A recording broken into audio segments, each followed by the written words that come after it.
কিয়ামতের কিছু আলামত আছে, কিছু আলামত ছোট, কিছু আলামত বড়। ছোট আলামতগুলো বারবার সংগঠিত হবে, কিন্তু বড় বড় আলামতগুলো একবারেই সংগঠিত হবে, সেগুলো বারবার দেখা যাবে না।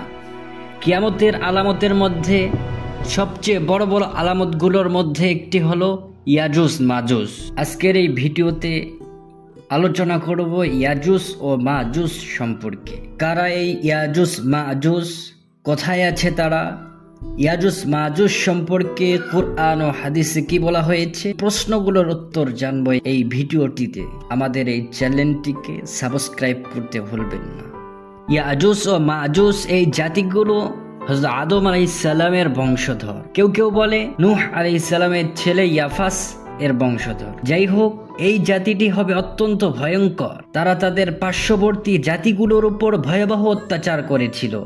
ইয়াজুজ মাজুজ সম্পর্কে জানতে হলে সর্বপ্রথম আমাদেরকে জানতে হবে জুলকারনাইন সম্পর্কে। পৃথিবীতে 4 জন বাদশাহ এমন ছিল যারা পুরা দুনিয়া শাসন করেছেন। 2 জন হলো মুসলিম আর 2 জন হলো কাফের। কাফের 2 জন হলো নমরুদ ও বখতে নাসর। মুসলিম 2 জন হলেন সুলাইমান আলাইহিস সালাম ও জুলকারনাইন। জুলকারনাইন তিনি পুরো পৃথিবীতে ঘুরে ঘুরে জনগণের খবর নিতেন।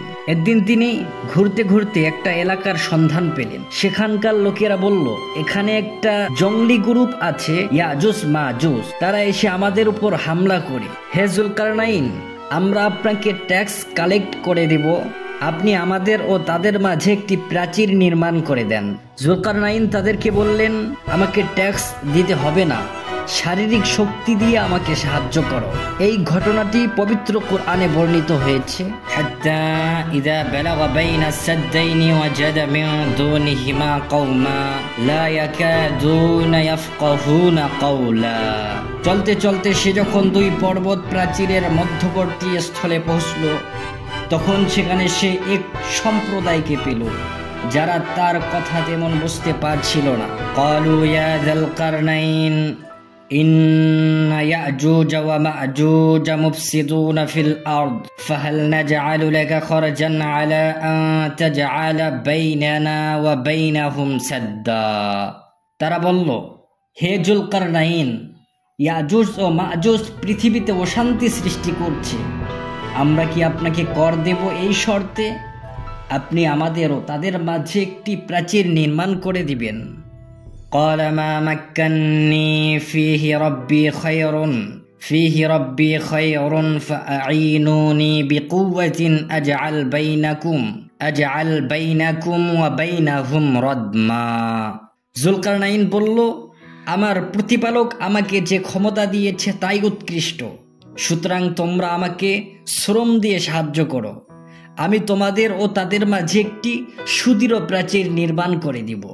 আতুনি জুবারুল হাদিদ হাত্তা ইযা সাওয়া বাইনাস সাদাফাইন ক্বালা ফুখু হাত্তা ইযা জাআলাহু নারা ক্বালা আতুনি উফরিগ আলাইহি কিতরা। তোমরা আমার কাছে লোহার পাত এনে দাও। অবশেষে মধ্যবর্তী ফাঁকা স্থান পূর্ণ হয়ে যখন লৌহ স্তূপ 2 পর্বতের সমান হলো, তখন সে বলল, তোমরা হাবড়ে দম দিতে থাকো। অতঃপর যখন সেটা আগুনে পরিণত হলো, তখন সে বলল, তোমরা আমার কাছে গলিত তামা নিয়ে আসো, আমি তা ঢেলে দেই এর উপর। ফামাসতাউ আইয়াযহারুহু ওয়া মাসতাতাউ লাহু নাকাবা। অতঃপর তারা সেটা অতিক্রম করতে পারল না এবং সেটা ভেদও করতে পারল না। قال هذا رحمة من ربي فإذا جاء وعد ربي وجعله دكا وكان وعد ربي حقا। সে বলল, এটা আমার রবের অনুগ্রহ, যখন তিনি তার প্রতিশ্রুত সময় আসবে তখন তিনি এটাকে চূর্ণ বিচূর্ণ করে দিবেন। আমার রবের ওয়াদা সত্য। ইয়াজুজ মাজুজ সম্পর্কে সূরা আম্বিয়ার 96 নম্বর আয়াতে এভাবে বর্ণিত হয়েছে, হাত্তা ইযা ফুতিহাত ইয়াজুজ ওয়া মাজুজ ওয়া হুম মিন কুল্লি হাদাবিন ইয়ানসিলুন।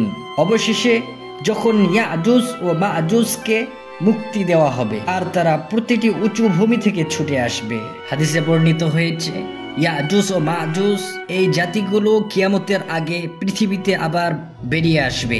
তারা মানুষের উপর জুলুম করবে, অত্যাচার করবে, মানুষের বাড়িঘর জ্বালিয়ে দিবে, ফসল বিনষ্ট করে দিবে, সমুদ্রের সমস্ত পানি তারা খেয়ে ফেলবে। এই প্রসঙ্গে হাদিসে বর্ণিত হয়েছে আল্লাহ তাআলা কিয়ামতের দিন আদম আলাইহিসসালামকে ডাক দিবেন। আদম আলাইহিসসালাম বলবেন, আমি আপনার দরবারে হাজির আছি। তখন আল্লাহ বলবেন, তোমার বংশধর থেকে জাহান্নামী দলকে পৃথক করো।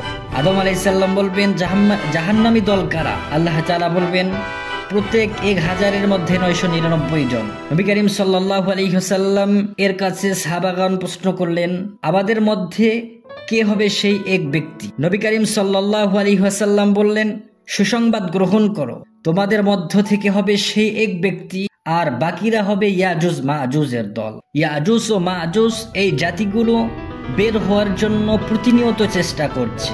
হাদিসে বর্ণিত হয়েছে, আবু হুরায়রা রাদিয়াল্লাহু তাআলা আনহু থেকে বর্ণিত, নবী করিম সাল্লাল্লাহু আলাইহি ওয়াসাল্লাম বর্ণনা করেন, প্রতিদিন তারা প্রাচীর ছেদন কার্যে লিপ্ত আছে।